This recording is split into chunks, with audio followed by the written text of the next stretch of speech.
आप सभी लोगों का new education hub teach bye Kapil sir YouTube channel में स्वागत है। आज हम लोग पढ़ेंगे सामाजिक विज्ञान। सामाजिक विज्ञान कक्षा 10 क्लास 10th के सोशल साइंस या ऐसे के चैप्टर फर्स्ट भूगोल के चैप्टर फर्स्ट पढ़ेंगे, जिसमें आज हम लोग पढ़ेंगे संसाधन एवं विकास के से संबंधित जितने भी इम्पोर्टेंट फैक्ट हैं सभी को आज हम लोग कवर करेंगे। इसके पहले वाले वीडियो में जो आपके प्लेलिस्ट में वीडियो अपलोड है, प्लेलिस्ट में जाकर देखिएगा। क्लास 10th के एसएसटी के जितने भी इम्पोर्टेंट एमसीक्यू हैं सभी को कवर करा चुके हैं, क्योंकि आपके एग्जाम में 20 नंबर का 20 ऑब्जेक्टिव क्वेश्चन आएगा, तो इसलिए क्वेश्चन 20 को भी हमको कवर करना है। मतलब एमसीक्यू वाले पैटर्न को भी कवर करना है, जिसको इसके पहले वाले वीडियो में आपको इसका वीडियो अपलोड किया गया है, तो आप लोग जाकर उसको देख लीजिएगा, जिससे आपके एग्जाम में जितने भी इम्पोर्टेंट एमसीक्यू आते हैं 20 नंबर का वो कवर हो जाएगा। उसको चैप्टर वाइज के साथ साथ प्रत्येक चैप्टर का और प्रत्येक सब्जेक्ट का, अगर इतिहास है तो हिस्ट्री का अलग प्लेलिस्ट बना गया है, ज्योग्राफी का अलग बना है, इकोनॉमिक्स का अलग बना है और सिविक्स का अलग बना है। इस प्रकार से जाकर प्रत्येक चैप्टर का आप लोग वहां से एमसीक्यू देख सकते हैं। अब हम चलते हैं एक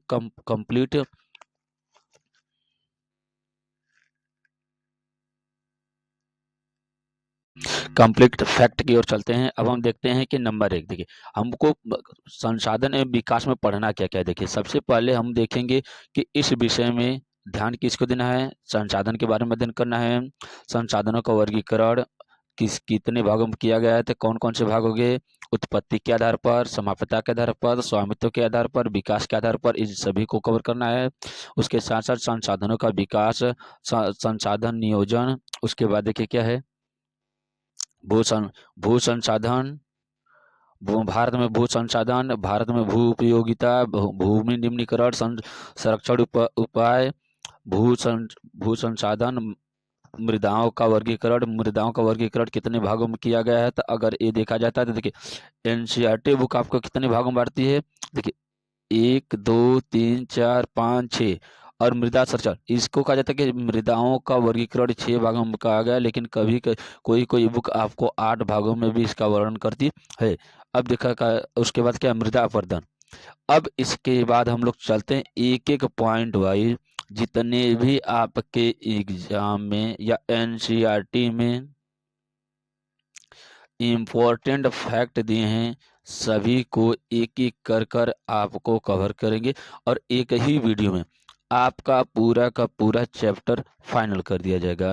प्रत्येक चैप्टर का एक वीडियो, और एक ही वीडियो में पूरा का आपका जितने भी फैक्ट रहेंगे सभी को कवर करा दीजिएगा, और एकदम सुस्पष्ट लैंग्वेज में आपको इसको समझाया जाएगा।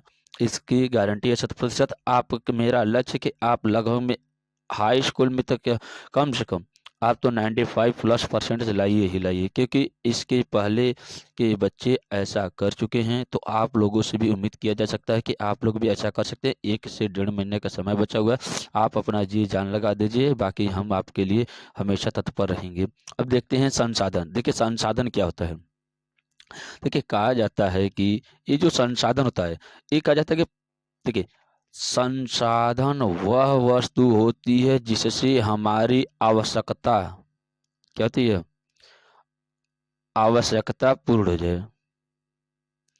कहा जाता है कि जिससे हमारी आवश्यकता हो जाती है वो क्या हमारे लिए संसाधन है।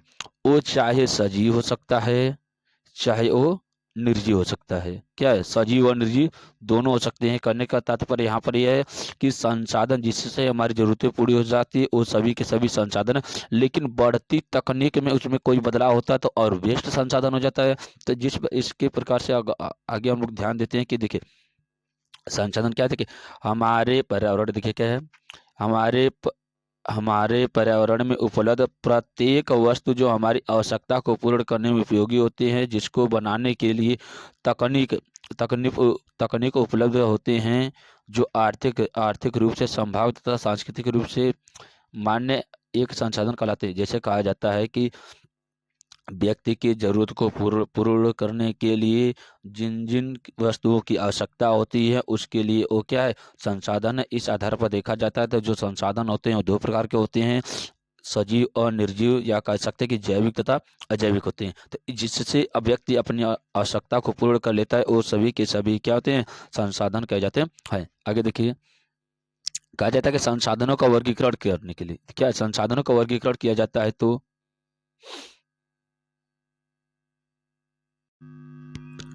देखिए, संसाधनों को वर्गीकरण किया जाता है तो कितने वर्गों में किया गया। देखिए, नंबर एक, संसाधनों का वर्गीकरण इस प्रकार किया जा सकता है कि देखिए, नंबर एक, उत्पत्ति के आधार पर। अगर उत्पत्ति के आधार पर देखा जाता है संसाधन तो कौन से होते हैं, एक जैविक होता है, एक अजैविक होता है। जैविक क्या होता है, अजैविक क्या होता है। देखिए, जैविक क्या होता है, हम कह सकते हैं कि जैविक वह संसाधन होता है, क्या होता है, जैविक वह संसाधन होता है जिसका अपघटन अपघटन किया जा सकता है। अपघटन का मतलब करने का मतलब यहाँ पे क्या, जिसको हम नष्ट कर सकते हैं वह सभी के सभी क्या होते हैं, जैविक संसाधन कहे जाते हैं। तो कहने का मतलब क्या है कि जो सजीव होते हैं सभी के सभी क्या होते हैं, जैविक होते हैं। लेकिन उसी समय संसाधनों का वर्गीकरण में देखा जाता है तो कुछ ऐसे संसाधन भी हैं जो अजैविक होते हैं जिनका अपघटन हम नहीं कर पाते। जैसे देखा जाता है कि पहाड़, पर्वत, झील, झरने, उसके बाद देखिए कि ये वायु हो जाएगा आपका, ये सभी के सभी अजैविक संसाधन है।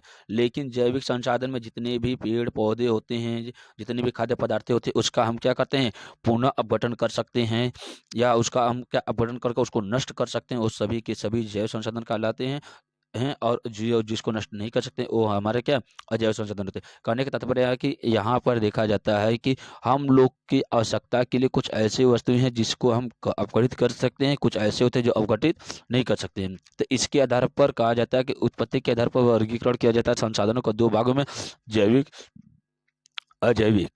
आगे देखिए, समाप्यता के आधार पर कहा जाता है कि नवीकरण संसाधन तथा अनवीकरण संसाधन। देखिए, साम्यता के आधार पर देखा जाता था कि नवीकरण और अनवीकरण। कहने का मतलब क्या है, ऐसे संसाधन जिसको हम पुनः उत्पादित कर सकते हैं वे सभी के सभी नवीकरणीय योग्य संसाधन है।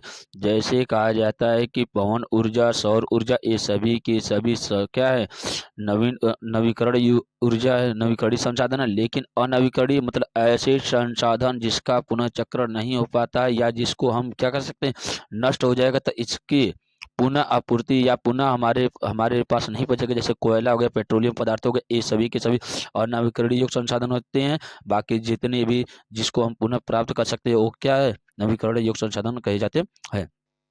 अगला चलते हैं हम स्वामित्व के आधार पर। देखिए, स्वामित्व के आधार पर संसाधन को देखा जाता है तो कहा जाता है कि कुछ ऐसे ऐसे साधन होते हैं। देखिए, स्वामित्व के आधार पर संसाधन की बात करते हैं तो ये ऐसे संसाधन होते हैं जो क्या होते हैं, व्यक्तिगत होता है, सामुदायिक होता है तथा राष्ट्रीय होता है। कहने का मतलब यहाँ पे है कि ऐसे संसाधन जो किसी व्यक्तिगत या किसी व्यक्ति पुरुष के ऊपर व्यक्ति पुरुष कराता है तो वो क्या होता है, व्यक्तिगत कहा जाता है। जैसे कहा जाता है कि अगर किसी एक स्कूल है, स्कूल का एग्जांपल देखिए, एक स्कूल होते हैं जो प्राइवेट होता है वो क्या है, निजी है। करने का मतलब वो क्या जो होता है, व्यक्तिगत संसाधन है। लेकिन वही एक स्कूल होता है जो क्या होता है, आपके बगल में हॉस्पिटल होता है, चिकित्सालय होता है, ये सभी के सभी क्या होते हैं, सामुदायिक स्वास्थ्य, सामुदायिक स्वामित्व वाले होते हैं। लेकिन उसके साथ साथ कुछ ऐसे बड़े हॉस्पिटल होते हैं जो राष्ट्रीय संसाधनों के ऊपर रहते हैं तो वो राष्ट्रीय जगह। करने का मतलब क्या, स्वामित्व के आधार पर संसाधन की बात करते हैं तो ये व्यक्तिगत भी होता है, सामुदायिक भी होता है तथा राष्ट्रीय संसाधन भी होते हैं। अब आगे हम लोग देखते हैं कि ये सब संसाधनों का वर्गीकरण किया गया है। अब देखिए क्या है, स्वामित्व के आधार पर हो गया, विकास के स्तर के आधार पर। देखिए, विकास के स्तर के आधार पर देखा जाता है तो क्या है, संभावित संसाधन है, विकसित संसाधन है, भंडार है तथा संचित कोष है। कहा जाता है कि जिस प्रकार से वर्तमान या तकनीक में सुधार होता गया है तो ये कहा जाता है कि संभावित संसाधनों में देखा जाता है कि हम ऐसे संसाधन होते हैं जिसका हम लोग इस्तेमाल तो करते हैं लेकिन आने वाली पीढ़ियों को ध्यान में रखते हुए करते हैं कि वर्तमान के समय हम अगर किसी वस्तु को अगर जितना उसका उत्पादन हो रहा है अगर उतने कर ले रहे हैं तो आने वाली पीढ़ी उसका उत्पादन कर पाएगी कि नहीं कर पाएगी, इसके ऊपर ध्यान दिया जाता है। और जितने भी संसाधन होते हैं उसका ये ध्यान दिया जाता है कि कहीं न कहीं इसका पर्यावरण पर कोई नुकसान तो नहीं है, तो ऐसे संसाधनों को संभावित संसाधन कहा जाता है। उसके बाद विकसित संसाधन, कुछ ऐसे संसाधन होते हैं जो क्या कहते हैं पिछले वर्षों के या पिछले दिनों की तुलना में आने वाले समय में वो बेहतर प्रदर्शन कर सके या वो और ज़्यादा विकसित हो सके, वो क्या होते हैं विकसित संसाधन कहे जाते हैं। उसके बाद भंडारण, मतलब एक स्थान से जहाँ पर कच्चे मालों को निकाला जाता है या खनिजों को निकाला जाता है उसको एक जगह पर भंडारित किया जाता है, रखा जाता है, तो वो क्या होता है भंडारण कहलाता है। उसके बाद कहा जाता है कि उससे प्राप्त जो कोष होता है, जो धन होता है, जो पैसा होता है, उसको एक जगह पर संचित किया जाता है, वही क्या कहलाता है संचित कोष कहा जाता है। अब हम देखते हैं कि उत्पत्ति के आधार पर, देखिए ये तो वर्गीकरण किया गया था संसाधन का। अब चलते हैं हम लोग उत्पत्ति के आधार पर संसाधन क्या होते हैं। उत्पत्ति के आधार पर देखिए संसाधन को एकदम आप लोगों को विस्तार समझा गया है। अगर क्लास अच्छी लग रही है तो अपने मित्रों को, दोस्तों को, अपने सहपाठियों को शेयर करते रहिए, क्योंकि उनका भी कहीं न कहीं इधर उधर भटकने से उनका भी समय खराब ना हो और एग्जाम उनसे ही उनके हाथ से चला जाए। देखिए उत्पत्ति के आधार पर देखा जाता है तो क्या है जैव संसाधन, क्या है जैव संसाधन। उत्पत्ति के दावे देखे जाता था क्या जैव संसाधन थे तथा अजैव संसाधन थे। अब देखिए जिन संसाधनों की प्राप्ति जीव मंडल से होती है तथा जिनमें जीवन व्याप्त होता है जैव संसाधन कहे जाते हैं। जैसे कहा जाता है वनस्पति जगत, प्राणी जगत, मत्स्य जीवन तथा पशुधन, ये सभी के सभी क्या होते हैं जैव संसाधन होते हैं। इसका कहने का मतलब क्या है कि ये सभी के सभी में जीवन होता है, क्या है जीवन होता है, या कह सकते हैं कि ये सभी के सभी क्या होते हैं सजीव होते हैं। सजीवों का क्या करते हैं इसको अपघटित कर सकते हैं या इसको हम नष्ट कर सकते हैं। कहने का यहाँ पर कहने का तात्पर्य यहाँ पर ये है कि देखिए ये जितने भी सजीव होते हैं इनका जन्म होता है, जन्म के बाद इनका क्या होता है मृत्यु हो जाती है। ये सभी के सभी जैविक संसाधन के अंतर्गत आते हैं। अब हम चलते हैं अजैविक संसाधन की ओर। अजैविक संसाधन क्या होते हैं देखिए अजैविक संसाधन, अजैविक निर्जीव वस्तुओं से बने सारे संसाधन अजैविक संसाधन कहे जाते हैं। जैसे चट्टान, धातु, ये सभी के सभी क्या अजैविक संसाधन है। इसका नष्ट नहीं कर सकते। इसको उत्पन्न होने में भी बहुत सारे लाखों साल लगे हैं और इसको नष्ट होने में भी क्या है लाखों साल लगेंगे। ये सभी के सभी संसाधन अजैविक संसाधन कहे जाते हैं। अब हम चलते हैं समाप्यता के आधार पर संसाधनों का वर्गीकरण। समाप्यता के आधार पर देखा जाता है तो ये नवीकरणीय योग संसाधन थे तथा अनवीकरणीय योग संसाधन थे। तो नवीकरणीय योग संसाधन क्या होते हैं वे संसाधन, क्या है नवीकरणीय योग संसाधन देखिए क्या होता है वे संसाधन जिन्हें देखिए वे संसाधन जिन्हें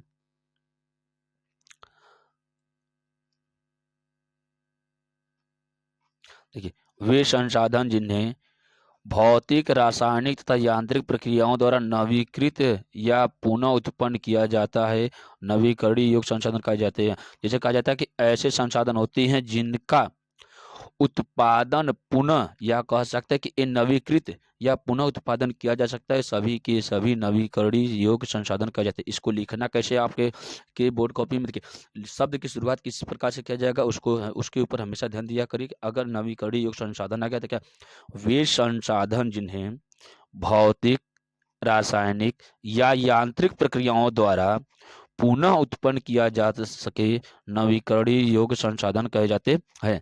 जैसे सौर तथा पवन ऊर्जा, जल, पवन या वन्य जीव ऊर्जा, ये सभी के सभी संसाधन क्या कहलाते हैं आपके समाप्यता के आधार पर नवीकरणीय योग संसाधन कहे जाते हैं। अगला चलते हैं हम लोग अनवीकरणीय योग संसाधन। अब अनवीकरणीय योग संसाधन क्या होते हैं इन नवीकरण योग का क्या उल्टा हो जाएगा। देखिए नवीकरणीय योग संसाधन हो गया वे संसाधन जो एक बार प्रयोग के बाद खत्म हो जाते हैं। इन संसाधनों के बनने में लाखों साल लगते हैं, उसे क्या कहा जाता है उसे नवीकरणीय योग संसाधन कहे जाते हैं, उसे नवीकरणीय योग संसाधन कहते हैं। अब देखिए कहा जा रहा है कि नवीकरणीय योग में इसका एक बार तो इस्तेमाल हो जाता है तो एक खत्म हो जाएगा तो आने वाली पीढ़ी इसका इस्तेमाल नहीं कर पाएगी। जैसे कहा जाता है तेल, कोयला या कह सकते हैं कि पेट्रोलियम पदार्थ ये जो होते हैं ये ज़्यादातर कुछ ही क्षेत्रों में पाए जाने वाले होते हैं, तो वो कहा जाता है कि वो वहाँ पे समाप्त हो सकते हैं। इन नवीकरणीय संसाधनों के। अब अगला चलते हैं हम लोग स्वामित्व के आधार पर। देखिए स्वामित्व के आधार पर क्या कितनों व्यक्तिगत बांटा गया था, सामुदायिक बांटा गया था तथा अंतरराष्ट्रीय बांटा गया था। अब इसके आधार पर हम लोग चलते हैं। देखिए क्या है स्वामित्व के आधार पर। देखिए व्यक्तिगत संसाधन, सबसे पहले क्या है व्यक्तिगत संसाधन, जिन संसाधनों का स्वामित्व निजी व्यक्तियों के हाथों में होता है ये सभी के सभी क्या कहलाते हैं, व्यक्तिगत संसाधन कहे जाते हैं। जैसे भूखंड भूखंड घर अन्य या जायदाद, ये सभी के सभी क्या होते हैं, व्यक्तिगत संसाधन कहे जाते हैं। अब कहा जाता है कि सामुदायिक। देखिए सामुदायिक में कौन कौन से आते हैं, सामुदायिक स्वामित्व वाले संसाधन कौन कौन से हैं। देखिए जिन संसाधनों का स्वामित्व समुदाय के सभी सदस्यों को उपलब्ध होता है, जैसे सार्वजनिक पार्क, पिकनिक स्थल, खेल के मैदान पूरे समुदाय के लिए उपलब्ध होता है, ये सभी के सभी सामुदायिक स्वामित्व वाले संसाधन कहे जाते हैं। अगला देखिए क्या है राष्ट्रीय संसाधन। राष्ट्रीय संसाधन क्या होते हैं, देश में पाए जाने वाले सारे संसाधन राष्ट्रीय संसाधन कहे जाते हैं। तकनीकी तौर पर सभी संसाधन क्या होते हैं, ये राष्ट्रीय होते हैं। क्या कहते हैं, तकनीकी तौर पर सभी संसाधन राष्ट्र के होते हैं। राष्ट्र बोले तो एक देश के होते हैं। अब देखिए अंतर्राष्ट्रीय संसाधन क्या होते हैं, तटरेखा। देखिए क्या तटरेखा से लगभग में 20 किलोमीटर दूर कहा जाता है कि किसी भी देश की, जैसे कहा जाता है कि अगर भारत की बात करते हैं तो ये जो तटरेखा है इससे लगभग में 200 किलोमीटर दूर के बाद के जितने भी समुद्री क्षेत्र होते हैं सभी के सभी वो अंतर्राष्ट्रीय संसाधन कहते हैं, क्योंकि वहाँ पर खुले महासागर के संसाधन होते हैं जहाँ पर कोई भी देश के व्यक्ति आकर वहाँ पर अपना अधिकार या अपना अधिकार तो नहीं कर सकते, वहाँ पर अपना व्यापार आसानी से कर लेता है, जिसे कहा जाता है कि अंतर्राष्ट्रीय संसाधन होते हैं। जैसे देखा जाता है कि देखिए तटरेखा से 20 किलोमीटर दूर पर खुले महासागरीय संसाधनों को अंतर्राष्ट्रीय संसाधन कहा जाता है। इन संसाधनों को अंतर्राष्ट्रीय संस्थाओं की सहमति के बिना उपयोग नहीं किया जा सकता है। आगे हम चलते हैं विकास के स्तर की ओर। देखिए स्वामित्व के आधार पर हो गया, अब हम चलते हैं विकास के स्तर की ओर। क्या होती है, देखिए नंबर 1 क्या था, संभावित संसाधन। संभावित संसाधन क्या होते हैं, वे संसाधन जो किसी प्रदेश में विद्यमान होते हैं परंतु इनका उपयोग नहीं किया जा सकता है, उसे संभावित संसाधन कहा जाता है। जैसे भारत के पश्चिमी भाग राजस्थान और गुजरात में पवन सौर ऊर्जा संसाधनों का अपार संभावना है। जैसे कहा जाता है कि संभावित संसाधन के ऐसे संसाधन होते हैं जिनकी संभावनाएं व्यक्त की जाती है कि नहीं वहां पर ऐसा होना चाहिए। जैसे कहा जाता है कि भारत के पश्चिमी भाग में जैसे राजस्थान गुजरात में पवन और सौर ऊर्जा संसाधनों की अपार संभावना है। जैसे कहा जाता है कि जो राजस्थान का मरुस्थलीय क्षेत्र है अगर वहां पर हम पवन ऊर्जा या कह सकते हैं कि सौर ऊर्जा का इस्तेमाल करें या वहां पर जैसे सौर ऊर्जा के संसाधन अधिक से अधिक विकसित कर लेते हैं तो उस जमीन का जहाँ पर वो अनुपजाऊ है या बंजर है या कह सकते हैं कि मरुस्थलीय है, वहाँ पर एक प्रकार से अगर हम क्या कर सकते हैं सौर ऊर्जा को लगा देते तो वहाँ से पूरे देश को कम और सस्ते दामों में क्या किया जा सकता है, पूरे देश को अपने बिजली की आपूर्ति कराया जा सकता है। लेकिन ऐसे यहाँ पर ये संभावनाएं व्यक्त किया जा सकता है लेकिन अभी पॉसिबल यहाँ पे नहीं है। आगे क्या है, विकसित संसाधन। विकसित संसाधन क्या होते हैं, देखिए विकसित संसाधन वैसे संसाधन जिनका सर्वेक्षण किया जा चुका है और जिनके उपयोग की गुणवत्ता और मात्रा निर्धारित की जा चुकी हो विकसित संसाधन कहा जाता है। जैसे कहा जाता है कि सर्वेक्षण किया जा चुका और जिनका उपयोग की गुणवत्ता और मात्रा निर्धारित की जा चुकी हो वो सभी के सभी विकसित संसाधन कहे जाते हैं।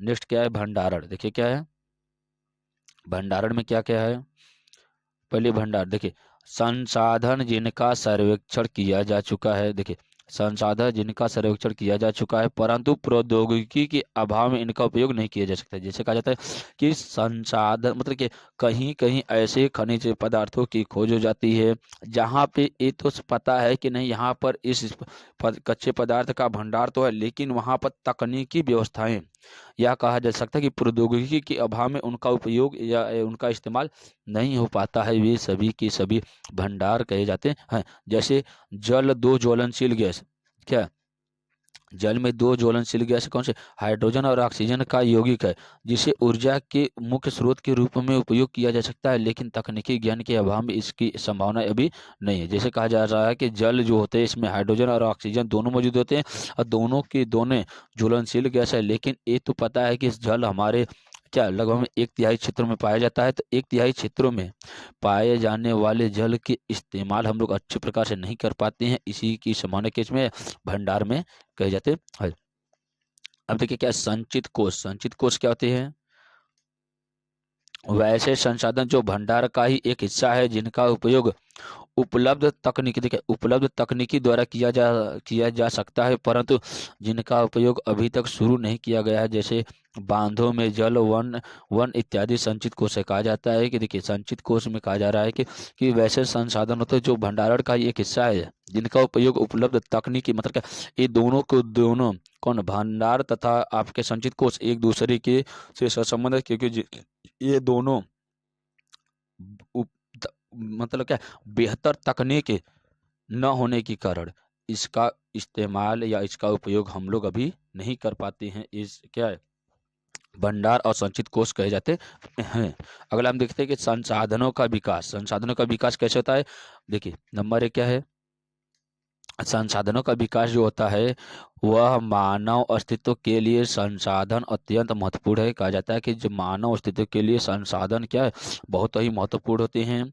अब दूसरा क्या है कि जैसे ऐसा विश्वास किया जा सकता है कि देखिए ऐसा विश्वास किया जा सकता है कि संसाधन प्रकृति की देन है। जैसे क्या है, जो संसाधन होते हैं मनुष्य के लिए वो सभी के सभी प्रकृति की देन है, इसलिए मानव द्वारा इसका अंधाधुंध उपयोग किया गया, जिसके फलस्वरूप निम्नलिखित मुख्य समस्याएं पैदा हुई। जैसे कहा जाता है कि अत्यधिक इस्तेमाल होने से संसाधनों का किस प्रकार से यहाँ पर नुकसान देखने को मिला, उसके ऊपर हम लोग थोड़ा सा ध्यान देते हैं। अब देखिए क्या है नेक्स्ट पॉइंट, कुछ व्यक्तियों के लालचवश संसाधनों का ह्रास हुआ। कहा जाता है कि कुछ व्यक्तियों के लालचवश के कारण बहुत अधिक संसाधनों का ह्रास हुआ है, क्योंकि उसमें ये नहीं देखा गया था कि कितने फायदे होंगे कितने नुकसान होंगे।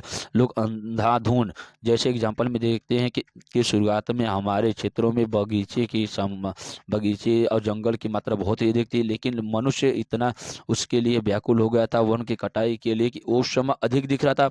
अब इतना अधिक उसके ऊपर कटाइयाँ शुरू हो गई कि आज के दौर में देखा जाएगा कि हर एक ग्रामीण हो या शहरी क्षेत्र हो, हर जगह वनों की कमी देखने को मिल रहा है। तो कोई कहा जाता है कि कहा जाता है कि व्यक्ति अपने लालच में क्या कहता है, संसाधनों का ह्रास करना शुरू कर देता है। दूसरा क्या है, देखिए आज भी लालच में है कि हाईवे बनाने के चक्कर में हमारे देश के बहुत सारे जंगल या पेड़ पौधों को काट दिया जा रहा है।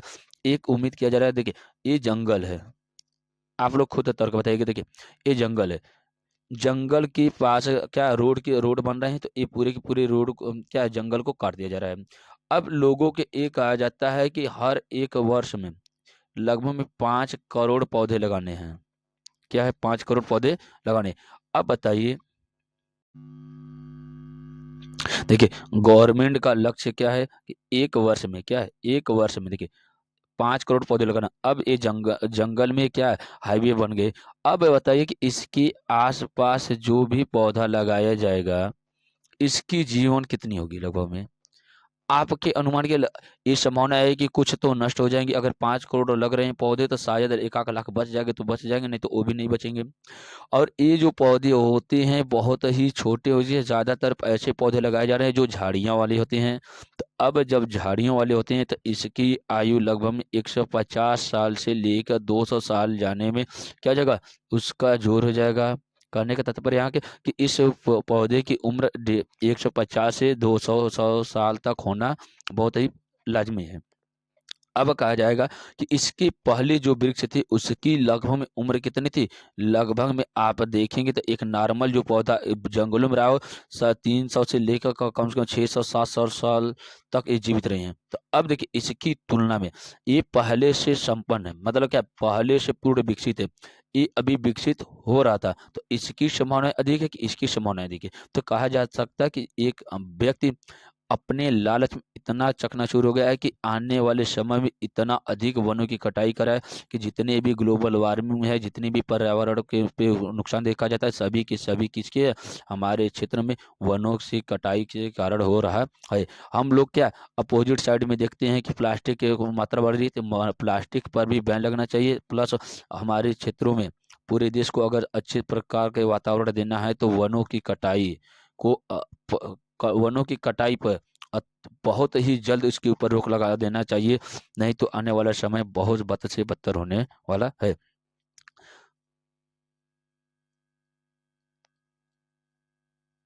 देखिए अगला क्या है कि अगला फैक्ट क्या है, देखिए समाज के, देखिए क्या है कि समाज के कुछ लोग, जैसे क्या है देखिए समाज के कुछ लोग ही हाथों, देखिए कुछ लोगों के हाथों में ही संसाधनों का संचय, जिसमें समाज के दो हिस्से संसाधन समाज अमीरी व संसाधनहीन गरीब के में संसाधनों का बट जाए। जैसे कहा जाता है कि जितने भी महत्वपूर्ण संसाधन है या जितने भी संसाधन है हमारे यहाँ गरीबी तथा अमीरी में बढ़ जाते हैं। कहा जाता है कि अमीरों के पास बहुत सारे संसाधन होते हैं लेकिन गरीबों के पास उसका बचा हुआ कुछ ही हिस्सा उसके पास संसाधन में मिलते हैं।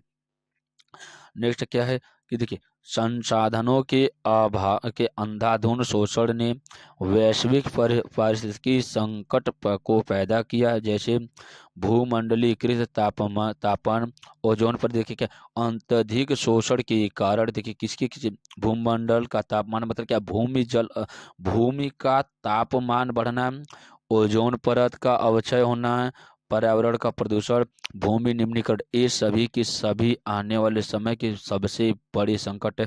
जनसंख्या से भी अधिक संकट आपका इसके ऊपर है, लेकिन हम लोग सिर्फ जनसंख्या के ऊपर ध्यान दे रहे हैं, लेकिन इन सभी के मुद्दे पर ध्यान नहीं दे रहे हैं। नहीं तो ओजोन परत, अगर मान लीजिए जनसंख्या में एक बच्चे पैदा कर रहे हैं, ठीक है, जनसंख्या का संतुलन हो जाएगा, बैलेंस भी बन जाएगा, लेकिन एक बच्चा क्या वो स्वस्थ है?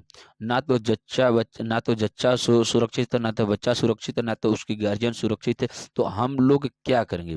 तो कहने का मतलब क्या कि जब तक पर्यावरण के ऊपर, हमारे वातावरण के ऊपर ध्यान नहीं दिया जाएगा तब तक हम एक बच्चा पैदा करें या ना पैदा करें, दोनों में कोई फर्क नहीं समझ में आएगा। जैसे खैर वो सब गवर्नमेंट का स्कीम है, गवर्नमेंट अपना क्या करेगी क्या नहीं करेगी, बाकी अपना आप लोग कमेंट बॉक्स में अपना तर्क जरूर दीजिएगा कि दोनों में क्या सही है। देखिए क्या मानव जीवन की गुणवत्ता और वैश्विक शांति के लिए समाज में संसाधनों का न्याय संगत बंटवारा आवश्यक हो गया है। जैसे कहा जाता है कि एक समाज में एक जैसे कि जितने भी सामाजिक संसाधन होते सभी को एक हिस्से में समाज में न्याय संगत बंटवारा आवश्यक हो गया है, क्योंकि न्याय संगत अगर बंटवारा नहीं होता है तो दोनों में क्या होता है, अपने गांव में या कहा जा सकता है कि मानव समाज में इसके लिए हमेशा संभावना ये व्यक्त किया जाता है कि दोनों में अगर न्याय संगत बंटवारा नहीं होता है तो दोनों आपस में उलझे हुए रहते हैं। तो ये मानव जीवन की महत्वपूर्ण गुणवत्ताएं होती है। अगला देखिए क्या है, संसाधनों के सही उपयोग। संसाधनों के सही उपयोग के लिए हमें सतत आर्थिक विकास करने की आवश्यकता होती है। अगला क्या है, सतत आर्थिक विकास ऐसे विकास होते हैं जो, देखिए सतत आर्थिक विकास की ओर ध्यान देना चाहिए। देखिए ये आपके लिए एग्जाम एकदम फैक्ट है। देखिए पर्यावरण को बिना नुकसान पहुंचाए वर्तमान विकास की प्रक्रिया को जो भविष्य की पीढ़ियों की आवश्यकता हेतु अपेक्षा की जा सके वो क्या होते हैं, सतत पोषणी विकास कहे जाते हैं। अगला देखिए क्या है कि संसाधन नियोजन क्या है। देखिए संसाधन नियोजन एक जटिल प्रक्रिया है जिसके द्वारा हम क्या देखते हैं, मुख्य बिंदु देश के देश के विभिन्न प्रदेशों में संसाधनों को पहचान कर उनकी तालिका बनाना। इस कार्य में क्षेत्रीय सर्वेक्षण मानचित्र बनाना और संसाधनों का गुणात्मक एवं मात्रात्मक अनुमान लगाना व मापन करना शामिल होते हैं। दूसरा क्या है, संसाधन विकास योजनाएं लागू करने के लिए उपयुक्त प्रौद्योगिकी कौशल और संस्थागत नियोजन ढांचा तैयार करना होता है। संसाधन विकास योजनाओं और राष्ट्रीय विकास योजना में समन्वित समन्वय स्थापित करना। जैसे कहा जाता है कि संसाधन विकास और योजना, मतलब जिस प्रकार से राष्ट्रीय विकास हो रहा है उसी प्रकार से संसाधन विकास योजना का समन्वय स्थापित करना बहुत ही महत्वपूर्ण हो गया है। आगे देखिए क्या भू संसाधन मतलब देखिए क्या है, देखिए भू संसाधन इस शब्द से प्राप्त हो रहा है कि भूमि एक प्राकृतिक संसाधन है। क्या है? भूमि एक प्राकृतिक संसाधन है। और कहा जाता है कि भूमि से पृथ्वी या भूमि से प्राप्त जितने भी संसाधन होते हैं वे भू संसाधन कहे जाते हैं। तो कहा जाता है कि देखिए प्राकृतिक वनस्पति, वन्य जीव, देखिए मानव जीव, वन्य जीव, आर्थिक क्रियाएं, परिवहन तथा संचार व्यवस्थाएं भूमि पर ही आधारित है। भूमि एक सीमित संसाधन है, इसलिए हमें इसका उपयोग सावधानी तथा योजनाबद्ध तरीके से करना चाहिए। जैसे कहा जा रहा है कि जितने भी संसाधन हैं पृथ्वी पर वो सभी के सभी एक सीमित संसाधन, इसका उपयोग हमको सावधानी तथा योजनाबद्ध तरीके से करना चाहिए कि हम लोग कर सके तथा आने वाली पीढ़ी भी कर सके और ये इसका दुष्परिणाम पर्यावरण पर किसी भी प्रकार का न पड़े। अब अगला देखिए, भारत में भूमि संसाधन कौन कौन से, देखिए लगभग में 43%, क्या 43% भू क्षेत्र मैदान है जो कृषि और उद्योग के विकास के लिए सुविधाजनक है। जैसे कहा जा रहा है कि लगभग में 43% भू क्षेत्र मैदान है जो कृषि और उद्योग के विकास के लिए सुविधाजनक है। कहा जाता है कि कृषि के लिए कितना, लगभग 43% भूभाग क्षेत्र विकसित है। नेक्स्ट क्या है कि लगभग में 30% भू क्षेत्र पर विस्तृत रूप से पर्वत स्थित है जो बारहमासी नदियों के प्रवाह को सुनिश्चित करते हैं। जैसे कहा जाता है कि जैसे 30% ऐसे क्षेत्र होते हैं जहाँ पर क्या पर्वत स्थित है जो बारहमासी नदियों के प्रवाह को सुनिश्चित करते हैं तथा पर्यटन विकास के लिए अनुकूल पारिस्थितिकी प्रदान करते हैं, जो पारिस्थितिकी के लिए महत्वपूर्ण है। जैसे कहा जाता है कि देखिए जो 43% पे कृषि होती है, 30% पर क्या है आपका पवन पर्वत स्थित है जो पर्यटकों के लिए भी आकर्षण का केंद्र बना होता है, जो एक पारिस्थितिकी प्रदान करता है तथा पर्वतों से ही नदियों का विकास हुआ है। तो इस प्रकार से कहा जाता है कि देखिए इन दोनों को जोड़ दिया जाता है, लगभग में कितना, लगभग में आपका 74% भाग जो होते हैं ये सभी की सभी क्या है, झील देखिए कृषि योग्य है तथा पर्वतों से मिलकर बने थे। बाकी जितने भी आपका 26% भाग जो बच रहे हैं इसी पर हमारा क्या, आपको उसमें भी कुछ बंजर भूमि देखने को मिलती है। देखिए आप फैक्ट को देखिए, देखिए 27% हिस्सा पठारी क्षेत्र है जिसमें खनिज, जीवाश्म ईंधन तथा वन का उपयोग एवं संचय कोष है। कहा जाता है देखिए सभी के सभी फैक्ट बहुत ही महत्वपूर्ण है आपके एग्जाम पॉइंट ऑफ व्यू से। देखिए 43% कृषि, 30% पर पर्वत, उसके बाद 27% पर क्या है आपका खनिज, जीवाश्म ईंधन तथा वनों का अपार संचय कोष बना हुआ है। ये भारत का भू संसाधन के महत्वपूर्ण हिस्से हैं। अगला क्या है, भारत में भू उपयोग प्रारूप, भारत में किस प्रकार से उपयोग किया जाता है। देखिए उपयोगिता के आधार पर देखा जाता है तो क्या है, देखिए भू उपयोग को निर्धारित करने वाले तत्व कौन से, भौतिक कारक जैसे भू आकृति, जलवायु और मृदा के प्रकार है। जैसे कहा जाए कि भौतिक कारक जैसे भू आकृति, जलवायु और मृदा के प्रकार हैं। मानवीय कारक में जैसे जनसंख्या घनत्व, प्रौद्योगिकी क्षमता, संस्कृति तथा परंपरागत ईंधन इत्यादि शामिल होते हैं। नेक्स्ट क्या है, भारत का कुल भौगोलिक क्षेत्रफल 32,84,364 वर्ग किलोमीटर है, परंतु उसके 93% भाग के ही भू उपयोग आंकड़े उपलब्ध हैं, क्योंकि पूर्वोत्तर प्रांतों असम को छोड़कर अन्य प्रांतों के सूचित क्षेत्र के बारे में जानकारी उपलब्ध नहीं। जैसे कहा जा सकता है कि एनसीईआरटी फैक्ट कहा जा रहा है कि देखिए लगभग में 93% भूमि ही उपयोगी योग्य है जिसका इस्तेमाल भारत करता है। बाकी असम को छोड़कर जितने भी आप देखते हैं असात, देखिए पूर्वोत्तर भारत में कौन कौन से, असम हो गया, सिक्किम हो गया, नागालैंड हो गया, मणिपुर हो गया, त्रिपुरा हो गया, अरुणाचल प्रदेश हो गया, मिजोरम हो गया। देखिए 1 2 3 4 5 6 7 7 है। अब इसमें से असम को छोड़कर बाकी जितने भी हैं इन सभी की राजधानी आप लोग कमेंट बॉक्स में जरूर बताइएगा। जितने जिसको 7 सहेलियों का राज्य कहा जाता है, इसकी नदियों के बारे इसके इन सभी से कौन सी नदियां होकर बहती है और पूर्वोत्तर भारत की सबसे लंबी और सबसे बड़ी चौड़ी नदी का नाम बताइए, तथा उसके ऊपर कौन सी एक डेल्टा का निर्माण किया गया है, उस डेल्टा का किस वैज्ञानिक के नाम पर रखा गया है उसको आप लोग जरूर बताइएगा। अब देखिए कहा जाता है कि देखिए अगला पॉइंट क्या कहा जा रहा है कि इसके अलावा जम्मू और कश्मीर में पाकिस्तान और चीन अधिकृत क्षेत्रों के भूमि उपयोग का सर्वेक्षण अभी तक नहीं। जैसे कहा जाता है कि देखिए ये जो आपका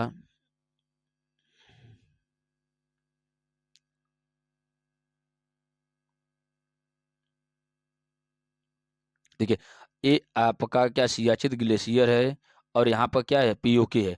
इन दोनों के क्षेत्रों का भी वर्णन अभी तक पूर्ण रूप से नहीं हो पाता, इसीलिए कहा जाता है कि जो विवादित सीमाएं हैं उसको छोड़कर लगभग में हम लोग लगभग में कितना 93% भूभाग का ही इस्तेमाल हम लोग करते हैं, बाकी शेष 7% भूभागों का इस्तेमाल अभी हम लोग नहीं कर पाते हैं। तो ये हमारा क्या है भूमि के संसाधन थे। अब अगला देखते हैं कि भूमि निम्नीकरण और संरक्षण उपागम। देखिए भूमि निम्नीकरण के उपागम कौन कौन से हैं। देखिए भूमि निम्नीकरण और संरक्षण उपाय देखिए क्या कृषि कुछ मानव क्रियाओं जैसे वनोन्मूलन अति पशुचारक खनन ने भूमि के निम्नीकरण में मुख्य भूमिका निभाई। जैसे कहा देखिए वनोन्मूलन अति पशुचारण खनन ने भूमि निम्नीकरण के महत्वपूर्ण देखिए वनोन्मूलन वन की अधिक अत्याधुनिक कटाई अति पशुचारण मतलब क्या पशुओं की अत्यधिक पशुओं की मात्रा कम होना खनन जैसे क्या अधिक से अधिक भूमि को खनना ये भूमि निम्नीकरण के मुख्य भूमिका निभाने वाला संसाधन। यह कहा जाता है कि इन सभी के कारण भूमि निम्नीकरण और मतलब भूमि के उपजाऊ योग्य भूमि की मात्रा कम होती जाती है। अगला फैक्ट क्या है देखिए क्या ये सभी के सभी फैक्ट आपके एग्जाम के लिए बहुत ही महत्वपूर्ण है, इसलिए बिना इसको स्किप किए पूरे की पूरी क्लास को डेली के डेली देखा करिए। ये सभी के सभी पूरा क्लास आपको एनसीईआरटी फैक्ट पर ही आधारित रहेगा, आपको इसमें किसी प्रकार का एक भी क्वेश्चन में संशय पैदा नहीं होगा। अगला देखिए क्या है भूमि निम्नीकरण को रोकने के उपाय कौन कौन से। देखिए अगर भूमि के बचाव को रोकना है भूमि के कटाव को रोकना है तो सबसे पहला काम क्या है वनारोपण करना। उसके किनारों किनारों पर हमको वन रोप देना चाहिए। जैसे कहा जाता है कि ये देखिए कुछ पहाड़ी क्षेत्र होते हैं या कुछ मैदानी क्षेत्र होते हैं, तो पहाड़ों क्षेत्र में जहाँ से हमको क्या ऊंचाई वाले से क्षेत्र से वहाँ पर क्या उसके नीचे वाले क्षेत्र में होता है, तो ऊंचाई वाले क्षेत्र के पास यहाँ पौधे लगा देने से उसकी वन उन्मूलन क्या भूमि निम्नीकरण कहा जा सकता है कि भूमि का अपरदन बना रहता है। वनारोपण करके। दूसरा चारागाहों का उचित प्रबंधन, उसके मतलब क्या उसके चारागाह का उचित प्रबंधन करके उसके मतलब क्या किस प्रकार से उसके सीढ़ीदार खेती करके उसकी आसानी से उसको बचाया जा सकता है। पशु चारा नियंत्रण उसमें पशुओं को चराने के लिए उसमें जो एक प्रकार का नियंत्रण, क्योंकि जो पशु चरते रहते हैं तो उसके आसपास जितने भी भूमि होते हैं उसका धीरे धीरे नष्ट होना शुरू हो जाते हैं, इसलिए कहा जाता है कि पशु चारा नियंत्रण में किया जाता है। रेतीले टीलों को कांटेदार झाड़ियों द्वारा स्थानांतरित कर, जैसे जो रेतीले टीले होते हैं उसको झाड़ी द्वारा पौधे लगाकर उसको रोका जा सकता है। बंजर भूमि का उचित प्रबंधन, जैसे बंजर भूमि पर अत्यधिक मात्रा में कृषि करना चाहिए, जिससे हमारा भूमि निम्नीकरण को रोका जा सकता है। खनन नियंत्रण क्या आने वाले समय में ये जो अधिक से अधिक खनन किया जा रहा है खनन के ऊपर भी प्रतिबंध या उसके ऊपर नियंत्रण लगाना भी चाहिए, क्योंकि अब थोड़े से लालच खनिजों के पदार्थों के की जानकारी में हम लोग अच्छे प्रकार से जो उपजाऊ भूमि होती है उसको भी हम क्या करते हैं नष्ट कर देते हैं।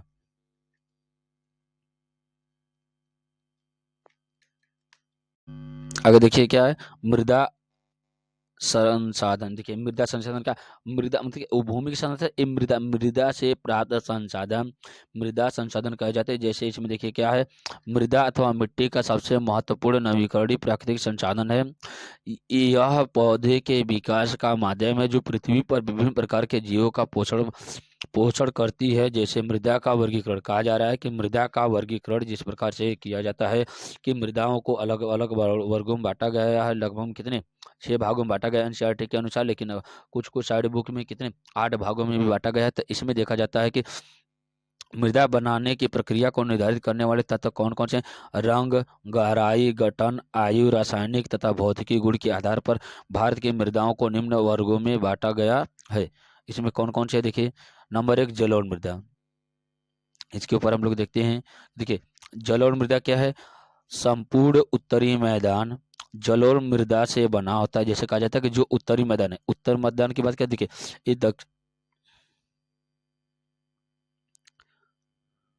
सिंपल सा ऐसे शॉर्ट शॉर्ट में आप लोग मैप देखिएगा। देखिए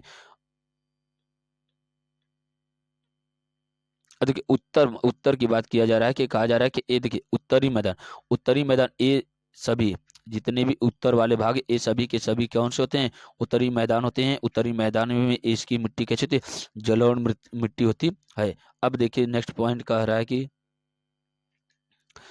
पूर्वी पूर्वी तटीय मैदान विशेषकर महानदी गोदावरी कृष्णा और कावेरी नदियों के डेल्टा भी जलोढ़ मृदा से बनी होती है। देखिए पूर्वी तटीय मैदान कहा जाता है कि तटीय मैदान की बात करते हैं ये श्रीलंका के बाद ये वाला भाग है, ये सभी के सभी पूर्वी तटीय मैदान कहा जाता है। ये सभी के सभी कौन से? महानदी गोदावरी कृष्णा गोदावरी। देखिए ये तो पश्चिमी आ जाएगा ना, सॉरी यार, ये क्या है आपका पूर्वी बोला गया ना, तो पूर्वी में कौन सा आ जाएगा? पूर्वी में तट में ए आ जाएगा। तो पूर्वी तट की बात किया जा रहा था, यहाँ पर महानदी कृष्णा गोदावरी कावेरी नदियां जो डेल्टा डेल्टा बनाती है, वहां पर क्या जाता है? जलोढ़ मृदा की संभावना अधिक पाई जाती है। दूसरा क्या है नेक्स्ट?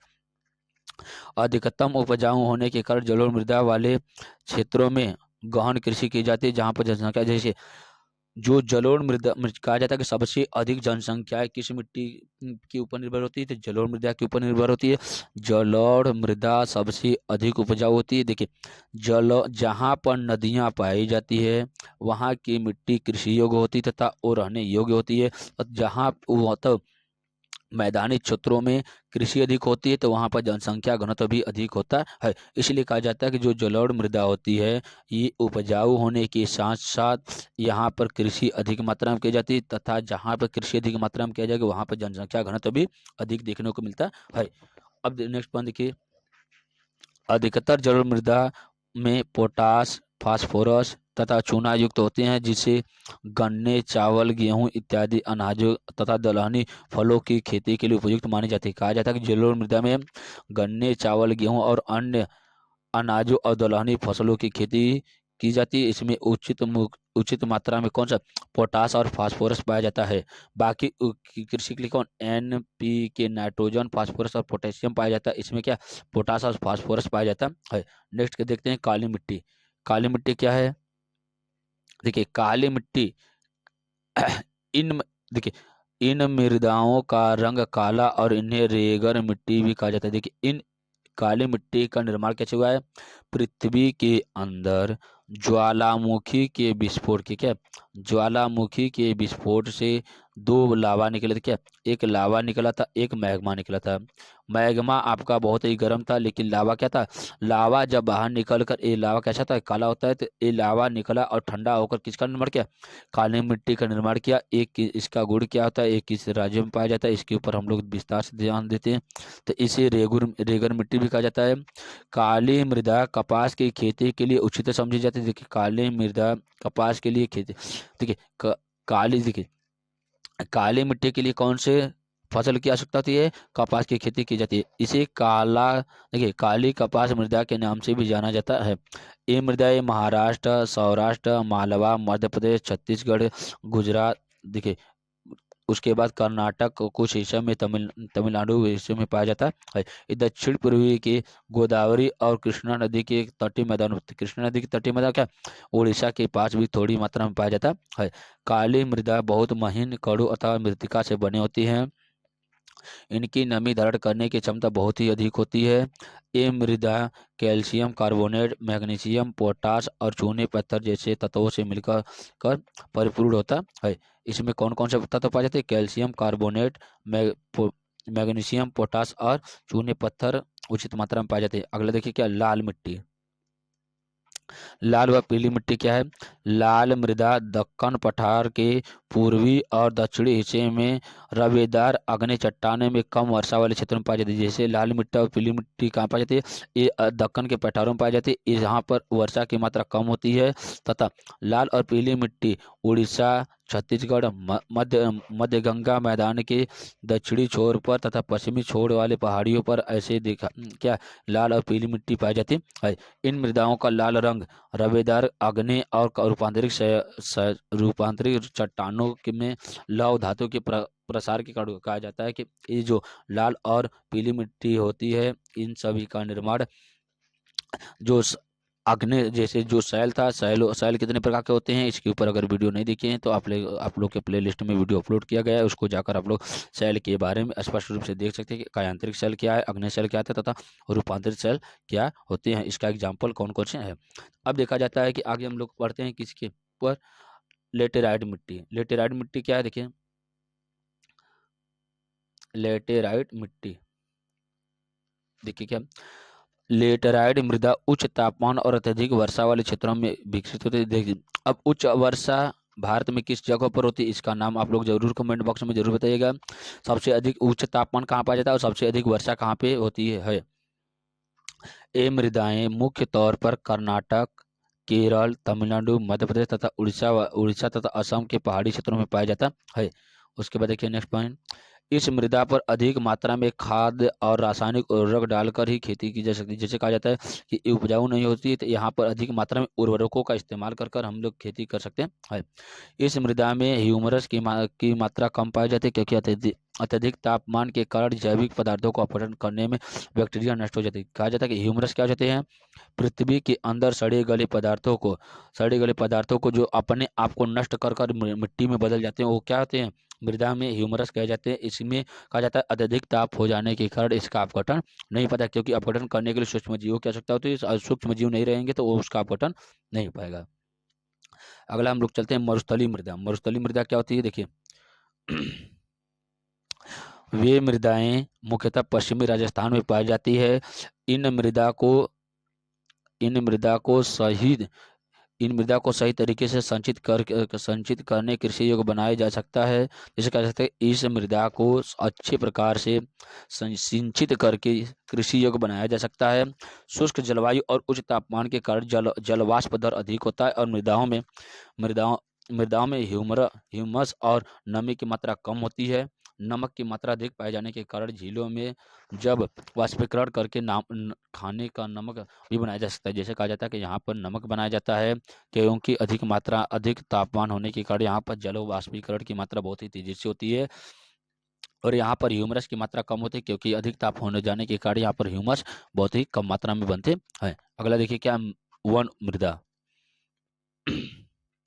वन मृदा क्या है, ये मृदाएं आमतौर पर पहाड़ी और पर्वतीय क्षेत्रों में पाई जाती है। जैसे वन मृदा कहा जाता है कि ये अधिक से अधिक पहाड़ी और पर्वतीय क्षेत्रों में पाया जाता है। पर्याप्त वर्षा वन उपलब्ध होते हैं। इन मृदाओं के गठन में पर्वतीय पर्यावरण के अनुसार बदलाव आते रहते हैं।